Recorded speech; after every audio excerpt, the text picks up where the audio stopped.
ഞാൻ മരിച്ചാൽ പോലും നീ എൻ്റെ മയ്യത്ത് ഒരു നോക്ക് പോലും കാണാൻ വരരുത്. ഇത് നമ്മൾ സിനിമയിൽ ഒരുപാട് കേട്ടിട്ടുണ്ട്. നിങ്ങൾ ഒറിജിനലായിട്ട് ഒരു മാതാവ് പറഞ്ഞ് കേട്ടിക്കണ കേട്ടിട്ടില്ലെങ്കിൽ ഒന്ന് കേട്ട് നോക്കി. ഒരു കല്യാണം വിട്ടുപോയ ആശിക്കിന്റെ അമ്മ ആശിക്കണ്ട അങ്ങനെ എല്ലാരും അത് ചോദിക്കണവരോട്. അവൻ വന്നില്ല പറഞ്ഞാ ഞാൻ മരിച്ചാലടക്കം എന്റെ മയ്യത്ത് പോയി കാണാൻ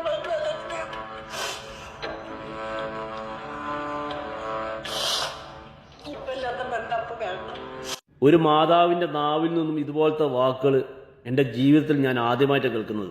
സിനിമയിൽ നമ്മൾ ഒരുപാട് കേട്ടിട്ടുണ്ട്. ഞാൻ മരിച്ചാൽ പോലും നീ എൻ്റെ അടുത്തേക്ക് വരരുത് എന്നുള്ള വാക്കുകൾ സിനിമയിൽ നമ്മൾ ഒരുപാട് കേട്ടിട്ടുണ്ട്.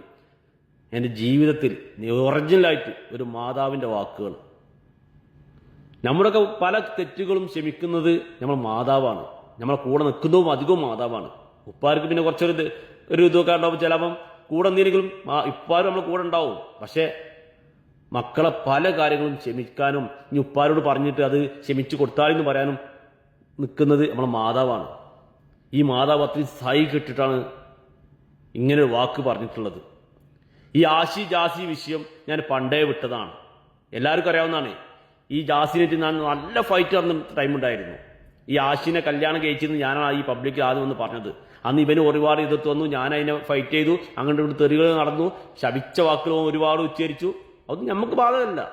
ശപിക്കലും അതിൻ്റെ ഒരു ഇതാണ്. പിന്നെ കള്ളത്തരം കൊണ്ട് കൊട്ടാരം പണിയൽ ഈ ജാസിൻ്റെ ഒരു ഇതാണ്. അതൊന്നും നമ്മൾ വിഷയാക്കുന്നില്ല.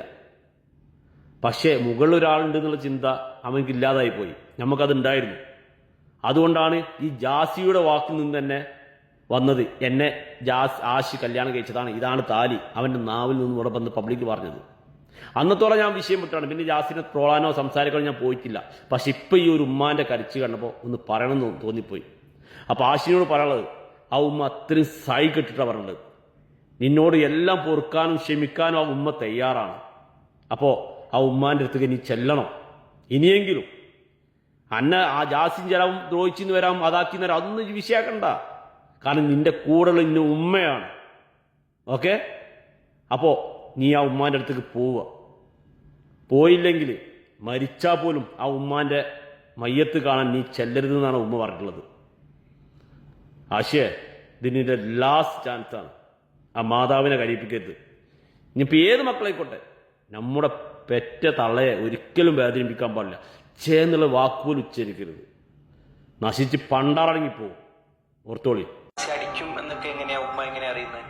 ഒരിക്കൽ അടിച്ചിട്ട് എന്നെ വിളിച്ചിട്ട് കരഞ്ഞിട്ട് പറഞ്ഞു, ഭയങ്കര പേടിയുണ്ട്, ഞാൻ കൊടുക്കും, ഞാൻ കൊടുത്തു പറഞ്ഞവൻ ഈക്കില്ല.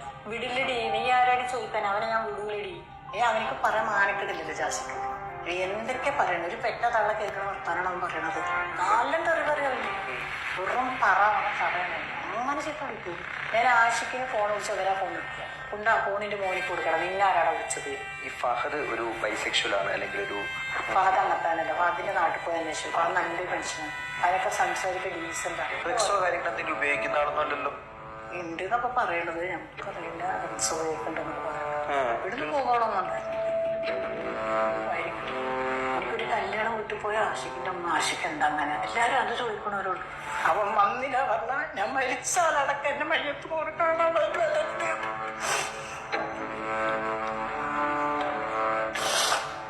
ഇപ്പൊ ഇല്ലാത്ത ബന്ധപ്പ് കേൾക്കണം.